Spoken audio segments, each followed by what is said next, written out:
একজন বিদেশি নাগরিককে আপনি জাতীয় নিরাপত্তা উপদেষ্টা করেছেন।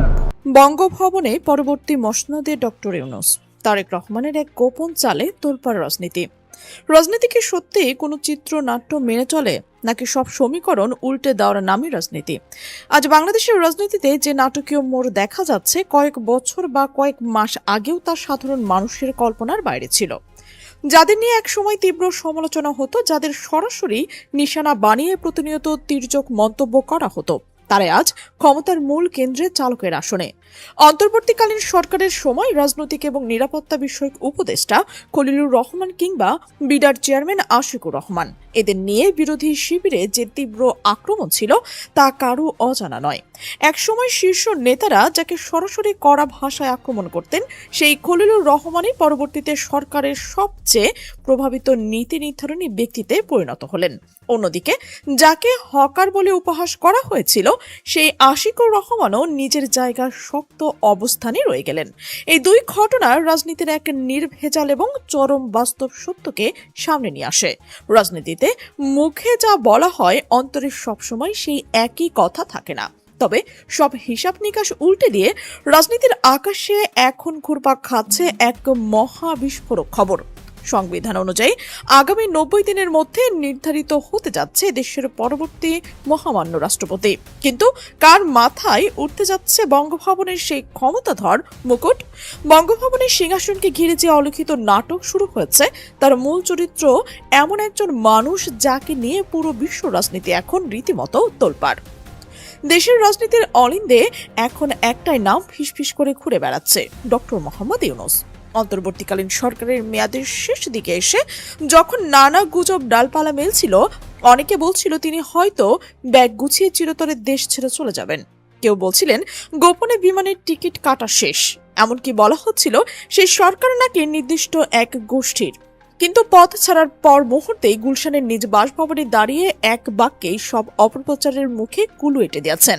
পরিষ্কার জানিয়ে দিয়েছেন এই দেশেই তার জন্ম, তিনি এই দেশেই মৃত্যুবরণ করবেন। কিন্তু আসল গল্প শুরু হলো ঠিক এরপর থেকেই। সুপ্রিম কোর্টের প্রত্যক্ষ আইনজীবী যখন সেই গোপন তথ্য সামনে নিয়ে এলেন, তখন যেন বোমার বিস্ফোরণ ঘটল। খোদ ক্ষমতাসীন দল বিএনপির পক্ষ থেকে নাকি ডক্টর ইউনূসের দেশের পরবর্তী মহামান্য রাষ্ট্রপতি হওয়ার সরাসরি প্রস্তাব দেওয়া হয়েছে। এই পুরো নাটকের নেপথ্যে যিনি অনুঘটক হিসেবে কাজ করেছেন, তিনি অন্য কেউ নয়, একসময় তীব্র সমালোচনার শিকার হওয়া সেই খলিলুর রহমান। আন্তর্জাতিক দরবারে বিএনপি যেন রাজনৈতিক এবং কূটনৈতিক গ্রহণযোগ্যতা তৈরি হয়েছে, তার পেছনে খলিলুর রহমানের ভূমিকা বিশাল। ভারতের সাথে সমানে কথা বলার সাহস কিংবা জাতিসংঘের বিশেষ দায়িত্বে তার উপস্থিতি বিএনপিকে নতুন অক্সিজেন দিয়েছে। আর এখানে খলিলুর রহমানকে সবচেয়ে বেশি জোর তাগিদ দিচ্ছেন যাতে ডক্টর মোহাম্মদ ইউনূসকে দেশের পরবর্তী রাষ্ট্রপতি বানানো হয়।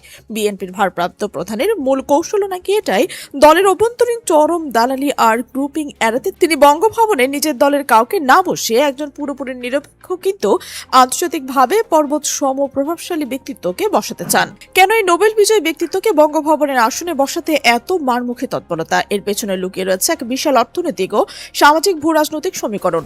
বিশ্বজুড়ে ডক্টর ইউনূসের যে ব্যক্তিগত ব্র্যান্ড ভ্যালু ও গ্রহণযোগ্যতা রয়েছে, তা এক কথায় অতুলনীয়। তাকে রাষ্ট্রের অভিভাবক হিসেবে বসালে আন্তর্জাতিক রাজনীতিতে বাংলাদেশের এক রাতে নতুন এক উচ্চতায় পৌঁছাবে।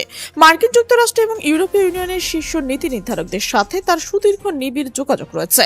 তাদের তৈরি পোশাক শিল্প যখন সবচেয়ে বেশি রপ্তানি হয়, সেই পশ্চিমা বাজারে শুল্কমুক্ত সুবিধা কিংবা বাণিজ্যিক চুক্তি সুগম করতে তার চেয়ে বড় কোনো রাজনৈতিক কার্ড হতে পারে না। শুধু বাণিজ্য নয়, বর্তমানে এই বৈশ্বিক অর্থ সংকটে কঠিন দিনে আন্তর্জাতিক অর্থলগ্নি সংস্থাগুলোর সাথে ইউনূসের ব্যক্তিগত যোগসূত্র দেশের জন্য হতে পারে এক চরম আশীর্বাদ। বিশ্বব্যাংক, আইএমএফ কিংবা এডিবি থেকে জরুরি আর্থিক সাহায্য কিংবা সহজ শর্তে বৈদেশিক ঋণ পাওয়ার পথ তার ব্যক্তিত্বের কারণে নিমিষেই উন্মুক্ত হয়ে যেতে পারে। একই সাথে যেসব বহুজাতিক কর্পোরেশন বা বিদেশি বিনিয়োগকারী দেশ মূলধন ঢালতে দ্বিধা করছেন, রাষ্ট্রপ্রধান হিসেবে ডক্টর ইউনূসের উপস্থিতি তাদের মনে এনে দেবে পূর্ণ ভরসা এবং আস্থার জায়গা। জলবায়ু পরিবর্তনের মতো সংবেদনশীল ইস্যুতে বৈশ্বিক বিশাল তহবিল থেকে বিপুল অনুদান এনে দেশ নড়বড়ে অর্থনৈতিক ভিত্তি শক্ত করার ক্ষমতাও রাখতে তার এই আন্তর্জাতিক পরিচিতি। কূটনৈতিক এবং অর্থনৈতিক দৃষ্টিকোণের পাশাপাশি দেশের অভ্যন্তরীণ রাজনৈতিক সমীকরণও সবচেয়ে উচ্চ পর্যায়ের যে কোনো নিয়োগ বা সাংবিধানিক পদকে ঘিরে গুরুত্বপূর্ণ হয়ে উঠেছে। তবে কোনো নির্দিষ্ট ব্যক্তি বা রাজনৈতিক দলকে ঘিরে সম্ভাব্য সম্ভাব্য সিদ্ধান্ত সম্পর্কে নিশ্চিতভাবে মন্তব্য করার সুযোগ নেই, কারণ এ ধরনের বিষয় শেষ পর্যন্ত সংশ্লিষ্ট রাজনৈতিক দল, সাংবিধানিক প্রক্রিয়া এবং জাতীয় ঐকমত্যের উপর নির্ভর করে। বিশ্লেষকদের মতে, যদি ভবিষ্যতে এমন কোনো সিদ্ধান্ত বিবেচনায় আসে, তাহলে এর পেছনে কূটনৈতিক গ্রহণযোগ্যতা, আন্তর্জাতিক পরিচিতি, অর্থনৈতিক ভাবমূর্তি, রাজনৈতিক ভারসাম্য এবং দেশের সার্বিক স্বার্থ এসব বিষয় গুরুত্ব পেতে পারে। একই সাথে অভ্যন্তরীণ সংস্কার, সুশাসন, বিনিয়োগ, পরিবেশ এবং আন্তর্জাতিক অংশীদারের আস্থা ধরে রাখাও বড় বিবেচ্য বিষয় হিসেবে আসতে পারে। তবে এগুলোর সম্ভাব্য বিশ্লেষণ মাত্র, কোনো রাজনৈতিক দল বা সরকারের আনুষ্ঠানিক অবস্থান হিসেবে এগুলোকে দেখার সুযোগ নেই।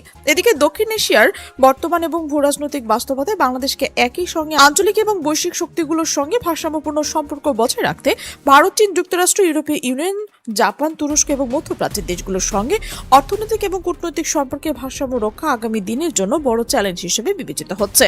এমন পরিস্থিতিতে রাষ্ট্রের শীর্ষ সাংবিধানিক পদে কে থাকবেন সে বিষয়ে যে কোনো আলোচনা শেষ পর্যন্ত রাজনৈতিক সিদ্ধান্ত, সাংবিধানিক বিষয় এবং সংশ্লিষ্ট পদগুলোর ঐকমত্যের উপর নির্ভর করছে। তাই কোনো ব্যক্তিকে ঘিরে সম্ভাব্য নিয়োগ বা রাষ্ট্রীয় পদে আসীন হওয়ার বিষয়কে নিশ্চিত বা পুনর্নির্ধারিত হিসেবে উপস্থাপন করা বাস্তবসম্মত নয়।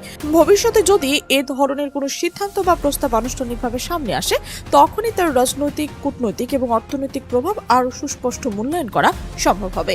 আপাতত বিষয়টি রাজনৈতিক অঙ্গনে আলোচনায় থাকা একটি সম্ভাবনা বা জল্পনা হিসেবে বিবেচিত হচ্ছে, যার বাস্তবায়ন নির্ভর করবে সময়, রাজনৈতিক সমঝোতা এবং সাংবিধানিক প্রক্রিয়ার উপর।